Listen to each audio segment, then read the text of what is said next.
कटक जिला शिक्षा संयोग तरफरु मु सस्मिता साहू। आज आमे पढ़िबा अष्टम श्रेणी साहित्यिका बहिर पद्य शिक्षा दीक्षा। कवि वैष्णव पाणी। वैष्णव पाणी कटक जिला महांगा अंचल अंतर्गत कोठपदा ग्राम रे जन्मग्रहण करथिले। से जणे प्रसिद्ध गीतिनाट्य रचयिता। एतद् व्यतीत से पाला भजन खूब सुंदर रचना करि जाइछन्ति। तांकु आम ओडिया साहित्य रे गणकवि भाबरे सम्मानित करा जाइछि।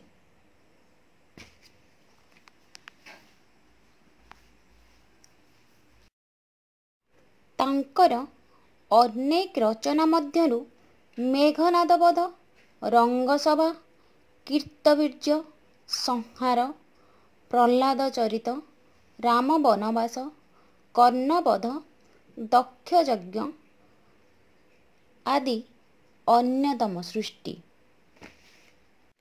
अच्छा पिला माने एबे मु कहिली गणकवि वैष्णव पाणी गीतिनाट्य रचयिता।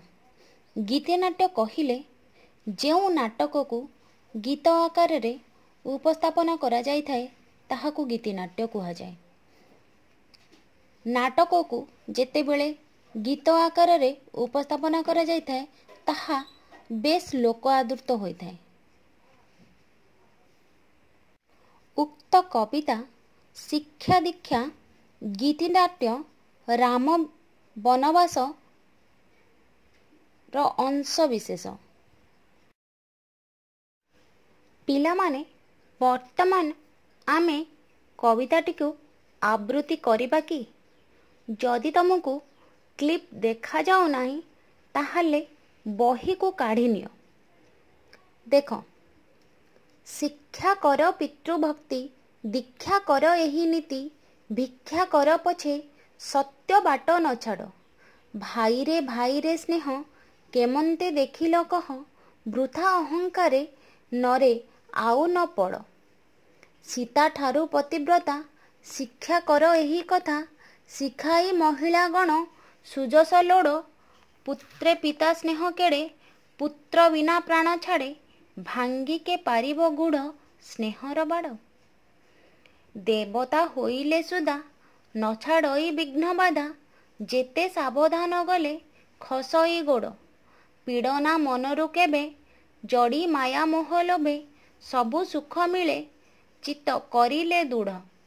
राम वनवास देखी हे दर्शके हुओ सुखी, से पद पंकजे ध्याई करकु जोड़।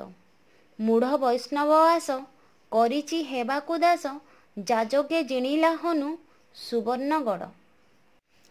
वीडियो को बैक करिकी आउ थरे भी तुमे माने सुनी परिवो।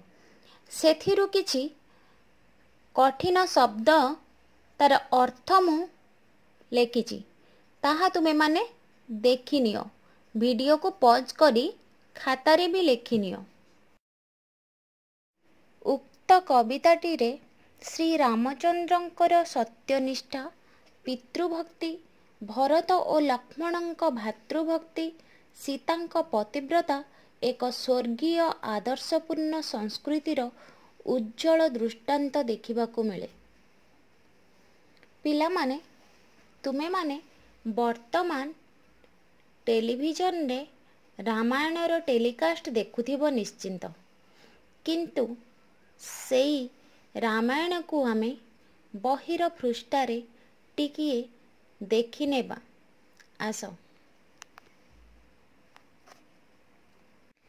शिक्षा कर पितृभक्ति, दीक्षा कर एही नीति, भिक्षा कर पछे सत्य बाट न छाड़।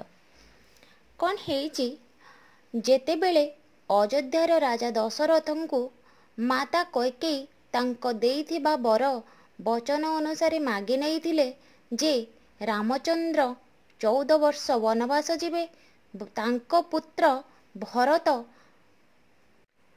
अयोध्यार राजसिंहासन रे अधिष्ठित हेबे। तो दशरथ सेठी दुखरे म्रियम्राण होई पड़िचंती, କିନ୍ତୁ ମର୍ଯ୍ୟାଦା ପୁରୁଷ ରାମଚନ୍ଦ୍ର ଦଶରଥଙ୍କୁ ଧର୍ମ ସଙ୍କଟରେ ନ ପକାଇ 14 ବର୍ଷ ବନବାସ କାଟିବାକୁ ବାହାରି ଯାଇଛନ୍ତି। ସେଠି ତାଙ୍କର ରାଜସୁଖକୁ ପରିତ୍ୟାଗ କରିଛନ୍ତି। ଏଇଥିରୁ ଦେଖାଯାଏ ରାମଚନ୍ଦ୍ରଙ୍କର ପିତୃଭକ୍ତି। ଦୁଃଖରେ ମ୍ରିୟମ୍ରାଣ ଦଶରଥ ପ୍ରିୟ ପୁତ୍ରକୁ ହରାଇ ରୋଗଶଯ୍ୟାରେ ପଡ଼ିଛନ୍ତି। ଶେଷରେ ତାଙ୍କରି ଆଖି ଆଗରେ ରାମଚନ୍ଦ୍ର, ଲକ୍ଷ୍ମଣ ଏବଂ ସୀତାଙ୍କୁ ଧରି ଯେତେବେଳେ ବନବାସ ଚାଲି ଯାଇଛନ୍ତି, ସେତେବେଳେ ତାଙ୍କର ମୃତ୍ୟୁ ଘଟିଛି। ଭାଇରେ ଭାଇରେ ସ୍ନେହ କେମନ୍ତେ ଦେଖିଲ କହ, ବୃଥା ଅହଙ୍କାରେ ନରେ ଆଉ ନ ପଡ଼।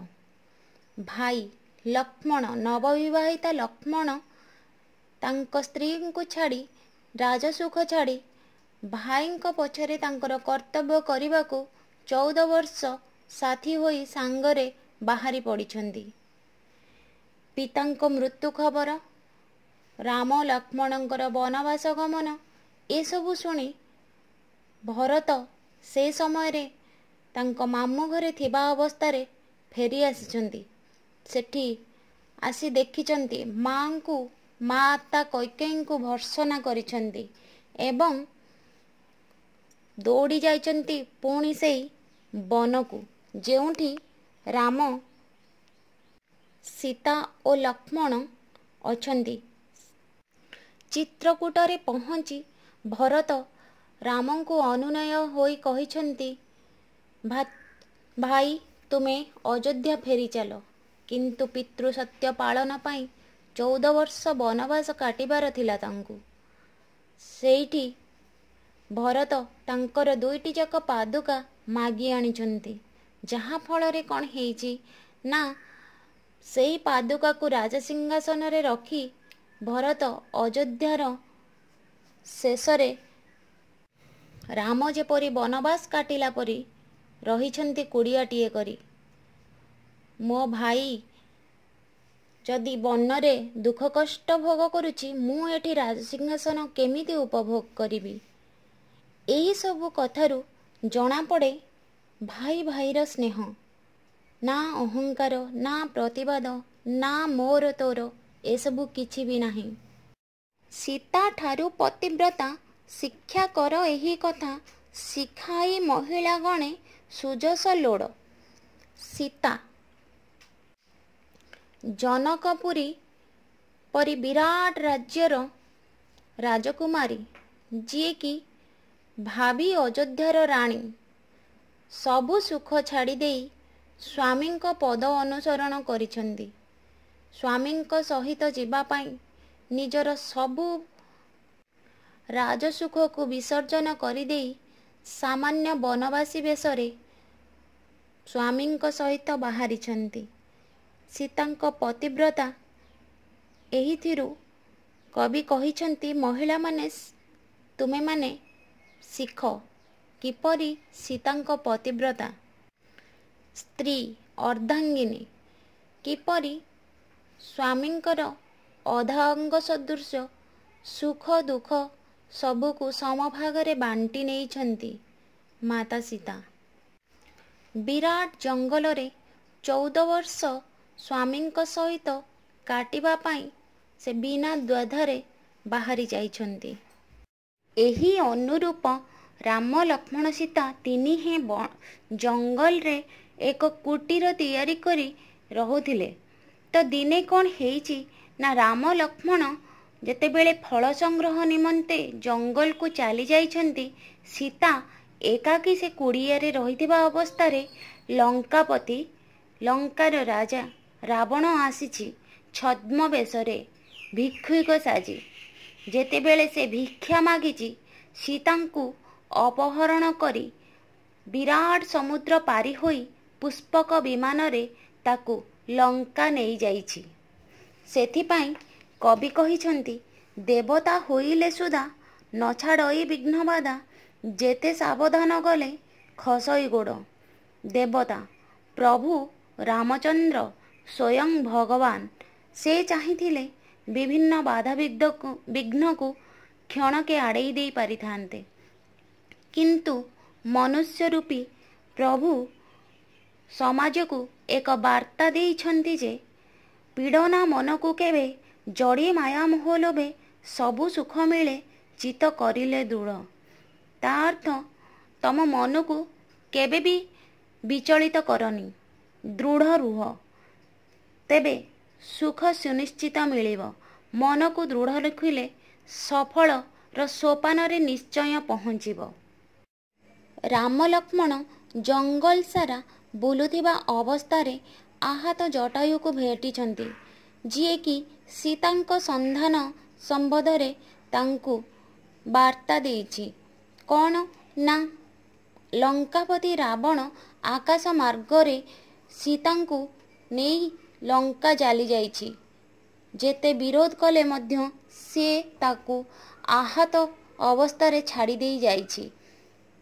କ୍ଷତାକ୍ତ ଜଟାୟୁଠାରୁ ରାମ ଲକ୍ଷ୍ମଣ ଏ ପ୍ରକାର ସମ୍ବାଦ ପାଇବା ପରେ ବ୍ୟଥିତ ହୋଇଛନ୍ତି, ଚିନ୍ତିତ ହୋଇଛନ୍ତି ଯେ ଏତେ ବଡ଼ ସମୁଦ୍ର ପାରି ହୋଇ ଲଙ୍କାରେ କିପରି ପହଞ୍ଚିବେ, ସୀତାଙ୍କୁ କେମିତି ଆଣିବେ। ତ ସେହି ସମୟରେ ପୁଣି ଦେଖା ହେଇଛି ହନୁମାନଙ୍କ ସହିତ, ଯିଏକି ଆକାଶ ମାର୍ଗରେ ଉଡ଼ି ଲଙ୍କାରେ ପହଞ୍ଚି ପାରିବାର କ୍ଷମତା ରଖିଥିଲେ। ତ ହନୁମାନ ରାମଙ୍କର ଆଶୀର୍ବାଦ ନେଇ ଲଙ୍କା ଅଭିମୁଖେ ବାହାରି ଯାଇଛନ୍ତି। ଲଙ୍କାରେ ପହଞ୍ଚି ହନୁମାନ ସୀତାଙ୍କୁ ଖୋଜିଛନ୍ତି। ସୀତାଙ୍କୁ ଖୋଜୁଥିବା ଅବସ୍ଥାରେ ଲଙ୍କାର ସୈନ୍ୟଦଳ ତାଙ୍କୁ ବାନ୍ଧି ନେଇ ତାଙ୍କ ଲାଞ୍ଜରେ ନିଆଁକୁ ଲଗେଇ ଦେଇଛନ୍ତି। କିନ୍ତୁ ବିରାଟ ଶରୀର ରୂପୀ ହନୁମାନ ନିଜକୁ କ୍ଷୁଦ୍ର ରୂପରେ ପୁଣି କରି ଏଠୁ ସେଠୁ ଡେଇଁ ଡେଇଁ ଲଙ୍କାର ପୁରା ସମସ୍ତ ସ୍ୱର୍ଣ୍ଣ ନଗରୀରେ ନିଆଁ ସଂଯୋଗ କରିଛନ୍ତି। ଅଶୋକ ବନରେ ସୀତାଙ୍କୁ ଏକୁଟିଆ ବସି ଲୁହ ଗଡ଼ଉଥିବାର ଦେଖି ହନୁମାନ ତାଙ୍କୁ ଅଭୟ ପ୍ରଦାନ କରିଛନ୍ତି। ମାତା, ତମେ ବ୍ୟସ୍ତ ହୁଅନି, ମୁଁ ରାମଚନ୍ଦ୍ରଙ୍କର ସେବକ ଆସିଛି ସମ୍ବାଦ ଦେବା ପାଇଁ। ପ୍ରଭୁ ରାମଚନ୍ଦ୍ର ଖୁବ୍ ଶୀଘ୍ର ଆସିବେ ଏବଂ ତୁମକୁ ଏଇଠାରୁ ନେଇଯିବେ। ସୁନାର ଲଙ୍କାକୁ ନିଆଁ ଲଗାଇ ସାରିବା ପରେ ହନୁମାନ ଫେରି ଆସିଛନ୍ତି ରାମଙ୍କ ପାଖକୁ। ମାତା ଯେ ଆପଣଙ୍କ ଅପେକ୍ଷାରେ ଅଶୋକ ବନରେ ଲୁହ ଗଡ଼ଉଛନ୍ତି, ଏହା ହିଁ ସମ୍ବାଦ ଦେଇଛି। ବିଚଳିତ ରାମ ଲକ୍ଷ୍ମଣ ସେଇଠୁ ଆରମ୍ଭ କରିଛନ୍ତି ସେତୁବନ୍ଧ ବାନ୍ଧିବାର ଯୋଜନା।